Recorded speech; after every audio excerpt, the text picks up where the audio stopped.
What's up, guys? Welcome back to the channel for another reaction video guide. So I'm checking out for the first time 10 surprising facts about Northeast India. Alright guys, and this video was taken from FTD Facts. Okay, the link will be in the description so you can go ahead and check them out. Alright guys, yes, I can wait to hear these 10 surprising facts about Northeast India. Okay guys, yes, there was one comment that leave that told me to check out Northeast India, so I can't wait. So let's go.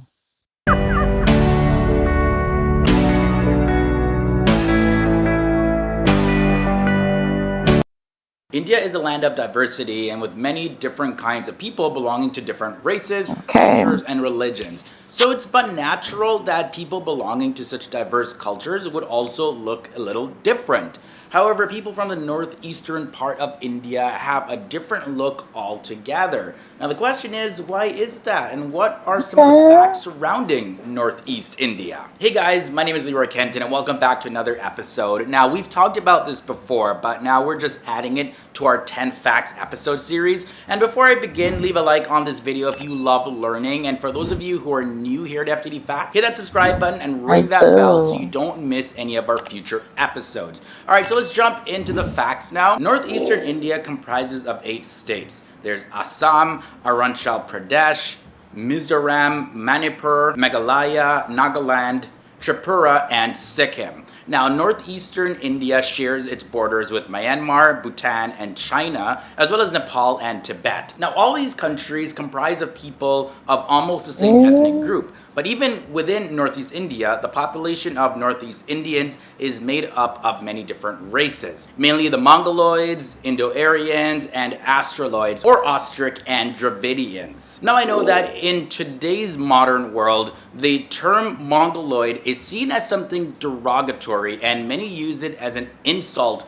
for people with certain forms of handicap. However, for this episode, if I use the term Mongoloid, I do not mean anything offensive at all. It's just for the sake of clarity, and I'm referring to the original use of the term. More specifically, as the term relates to people of East Asia and Southeast Asia. There's archaeological data that confirms that the Mongoloid race used to live in parts of South Asia during the Paleolithic Age. In fact, some anthropologists see modern Chinese people as secondary descendants of Mongoloids.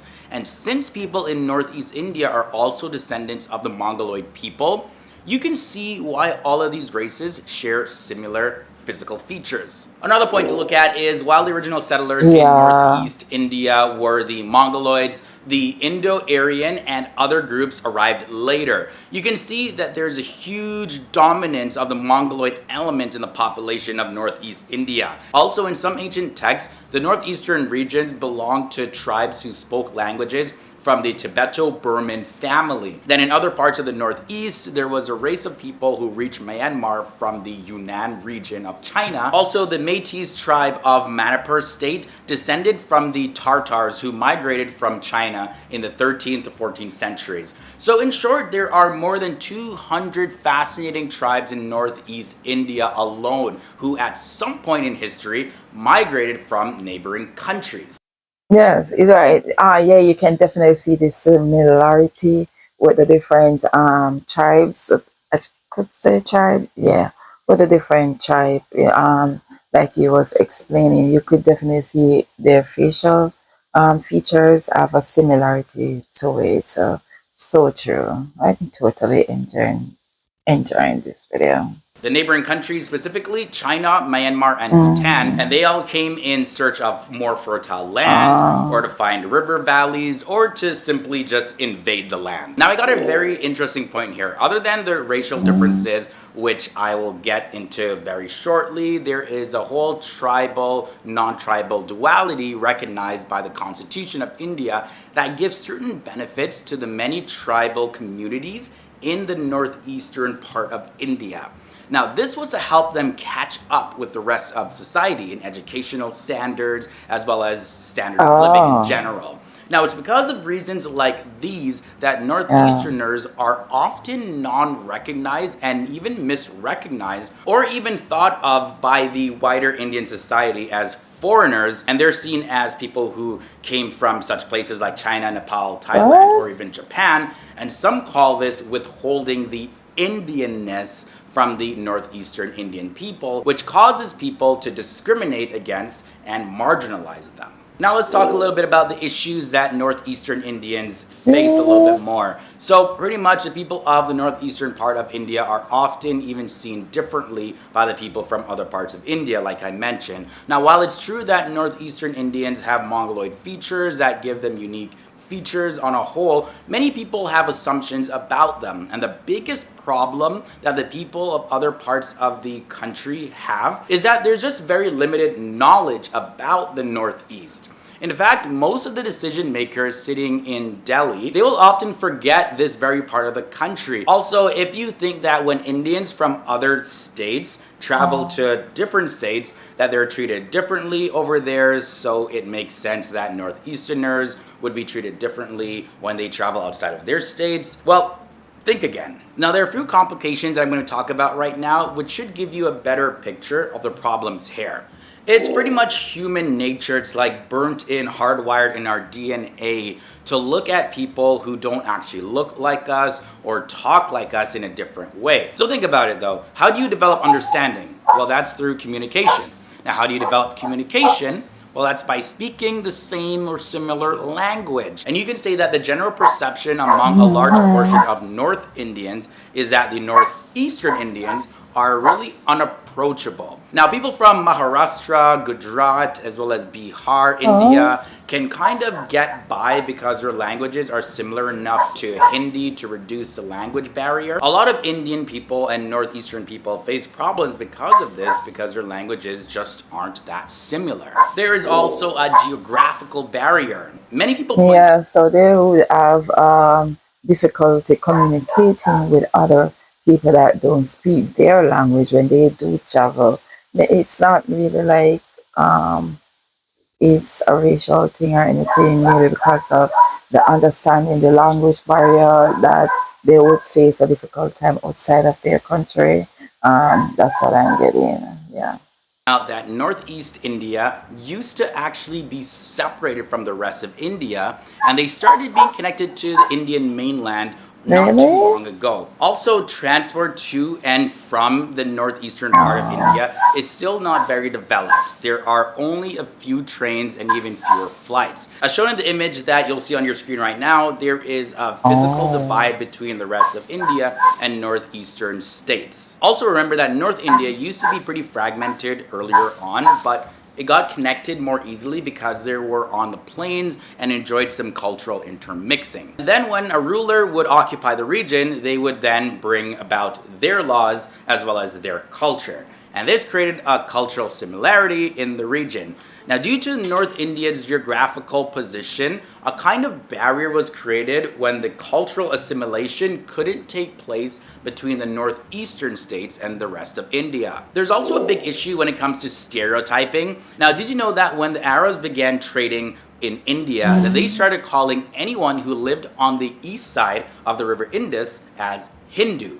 So back then, the river Indus used to be called the river Sindhu, but because the Arabs couldn't pronounce the S sound, they started pronouncing it with an H. Hence, we eventually got the name Hindustan. And like most Mongoloid featured people, there's that term Mongoloid again, they're referred to as Asians. And yes, while they are all Asians, everyone isn't Chinese. But because it's easier to the human mind to classify them all together, people think that they're all the same people. So in the same way, a lot of Indian people stereotype Northeast Indians too. For fact number 2, I want to share some information about the underrepresentation in society and media.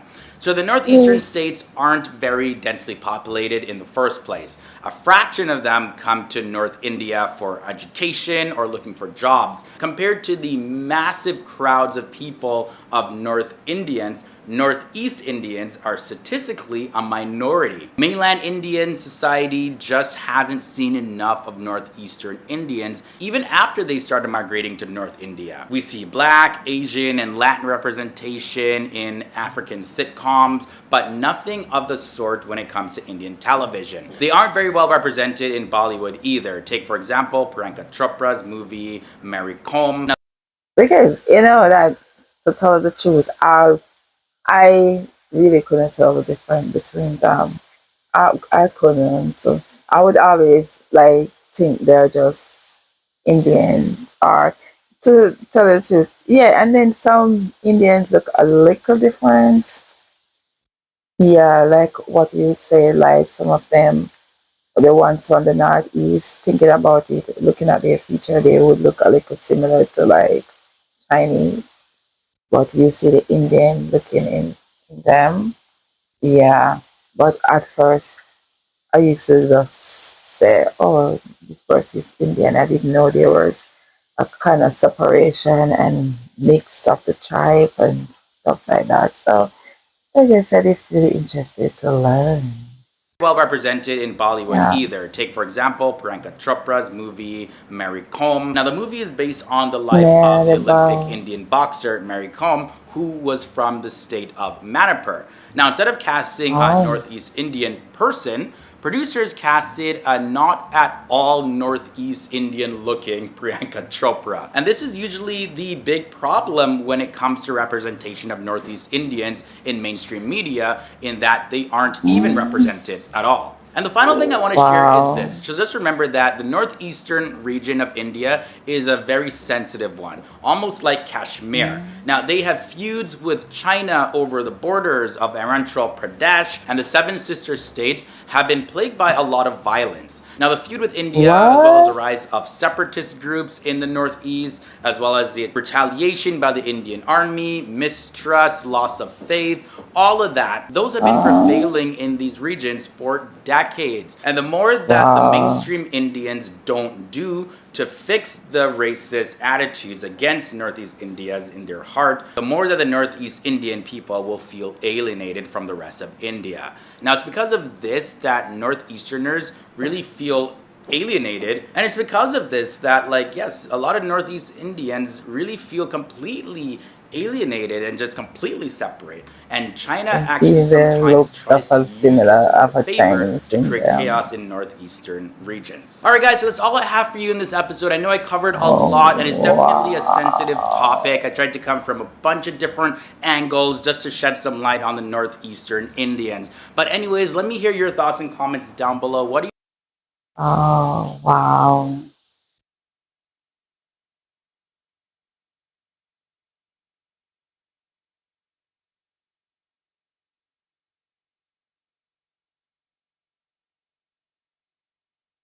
Oh, wow. That's crazy. At first, I didn't really know the difference, but when you do look, you can see the similarity of a Northeast Indian to a Chinese or a Korean person. Yeah, even though they are Indians. Yeah, I didn't know they were that. Like you would put it, mainstream Indians have a prejudice towards not Indians. I thought that Indians country, everyone was just one, live as one, one nations and stuff like that. I didn't even know there were a separation um, of the tribe. You have to call it the tribe because Northeast would be one tribe, but mainstream would be another. So I never knew there were actually separation between them, Yeah. So it's very interesting. This was very interesting to know. And it's after I start watching the video and stuff and the pictures are being shown of the Northeast Indians, I'm like, yeah, they do have a similarity to the Chinese or the Koreans or yeah, they do look like a mixed breed, yeah, from the mainstream Indians. Yeah. But I just thought they were just one. Never know it was like that. But it's good to learn, good to hear. It was a good, interesting video as always, guys. I hope you guys enjoy. So, never too young, never too old to learn, especially different culture. Okay, yeah. So, I'll catch you in another reaction video, guys. Thanks for watching. Remember to live, love, laugh, and learn.